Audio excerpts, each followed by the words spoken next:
పెద్ద నోట్లను రద్దు చేయడంతో థియేటర్లకు కోలుకోలేని దెబ్బతేలింది. సినిమా హాళ్లు ఎక్కువ ఉండే హైదరాబాద్లోని ఆర్టీసీ క్రాస్ రోడ్స్, దిల్సుఖ్ నగర్లలో థియేటర్ యజమానులు తలలు పట్టుకుంటున్నారు. అరకొరగా వస్తున్న కలెక్షన్లు కరెంటు బిల్లులకే సరిపోతాయని వాపోతున్నారు. క్రాస్ రోడ్ పరిసర ప్రాంతాల్లోని 8 థియేటర్లు వారం రోజులుగా భారంగా నడుస్తున్నాయి. సిబ్బందికి పని లేక ఏసీలు, ఇతర రిపేర్లు చేస్తున్నారు. ఇక క్యాంటీన్ సిబ్బంది గిరాకీ లేక థియేటర్ల మొహం చుట్టం లేదు.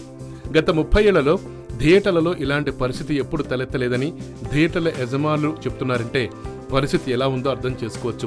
పదుల సంఖ్యలో ప్రేక్షకులు వస్తున్నారు సినిమా థియేటర్లకి. ఎంత చిన్న హీరో సినిమా అయినా సరే 150 మంది మినిమం వచ్చేవాళ్లు. ఇప్పుడు కేవలం 20 నుంచి 30 మంది మాత్రమే వస్తున్నారు. కౌంటర్లలో పెద్ద నోట్లను చిల్లరగా మార్చడం కష్టతరంగా మారుతుండడం వల్ల ఈ పరిస్థితి తలెత్తిందని నిర్వాహకులు అంటున్నారు. పెద్ద నోట్ల రద్దుతో థియేటర్లకు ప్రేక్షకుల రాక బాగా తగ్గింది. 1000 నుంచి 50 సీటింగ్ కెపాసిటీ ఉన్న థియేటర్కు 300 నుంచి 400 మంది ప్రేక్షకులు వస్తున్నారు. ఒక్క షోకు 70 నుంచి 80 వేలు వచ్చే అవకాశం ఉండగా ఇప్పుడు 20 నుంచి 40 వేలు మాత్రమే ఆదాయం వస్తుందని, అదంతా కరెంటు బిల్లులకే సరిపోతుందని చెప్తున్నారు యజమానులు.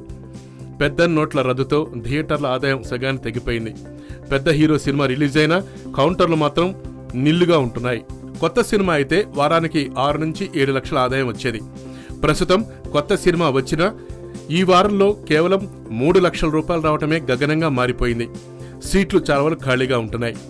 థియేటర్లు ఎలా కోలుకుంటాయో అర్థం కాక పరిస్థితి విషమించిందని యజమానులు గగ్గోలు పెడుతున్నారు.